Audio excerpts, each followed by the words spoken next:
السلام علیکم ورحمۃ اللہ وبرکاتہ نحمدہ ونصلی علی رسولہ الکریم اما بعد۔ آج کا سبق سن لیجئے۔ آج کے سبق کی سرخی ہے سخاوت سے دوستی کیجئے، پارٹ نمبر 54۔ کتابوں میں ایک عجیب و غریب قصہ لکھا ہے۔ ایک اللہ والے کہیں سے گزر رہے تھے تو ایک شرابی کو دیکھا جو شراب کے نشے میں مست پڑا ہوا ہے اور کوئی اسے ہوش نہیں ہے میں کون سی دنیا میں ہوں۔ اللہ والے اس کے پاس گئے، اس کا منہ صاف کیا، اس کے کپڑوں پر داغ تھے وہ داغ دھوئے، پھر اس پر سخاوت کی، اس کو کھلایا پلایا، اس کا احترام کیا اور پھر اس کو وہاں سے روانہ کیا۔ وہ بھی اللہ والے تھے، بس ان کی سخاوت جو انہوں نے کی اس پر اللہ کی عنایت ہو گئی۔ اسی رات میں یہ اللہ والے تہجد پڑھنے کے لیے اپنی مسجد میں گئے تو دیکھا کہ ان سے پہلے کوئی شخص آیا ہوا ہے جو تہجد پڑھ رہا ہے اور بہت گڑ گڑا رہا ہے۔ بھئی مجھ سے پہلے کون آ گیا؟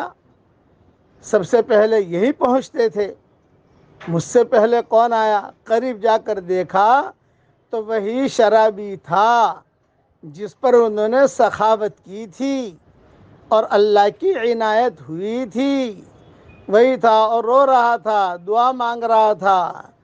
چنانچہ اللہ والے بہت روئے اور انہوں نے کہا کہ اے اللہ تیرا شکر ہے تو نے اس کو ہدایت دی۔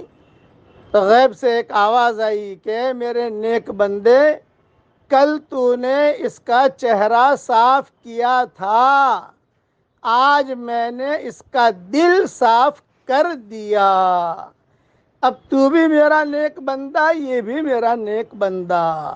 سخاوت یہاں تک پہنچاتی ہے۔ سخاوت صرف کروڑ روپیہ دینے کو نہیں کہتے، کسی کا اکرام، کسی کا احترام۔ زمین پر دو ہی چیزیں آئی ہیں، ایک خالق کی اطاعت اور دوسرا مخلوق کی خدمت۔ اس میں سب آ گیا، خالق کی اطاعت اور مخلوق کی خدمت۔ جس اعتبار سے کرو یہ سخاوت اسی میں آتی، جس اعتبار سے بھی آپ کرو گے وہ سخاوت میں شمار ہو جائے گا۔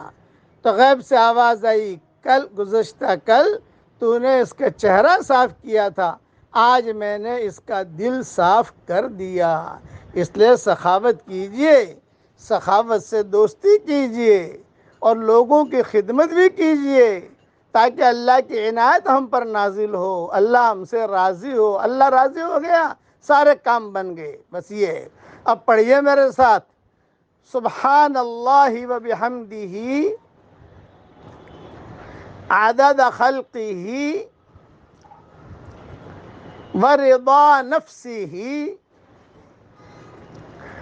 وزنت عرشہ ومداد کلماتہ۔ اللہ تعالی ہم سب کو دونوں جہاں میں جنت نصیب فرمائے، آمین۔ وآخر دعوانا ان الحمدللہ رب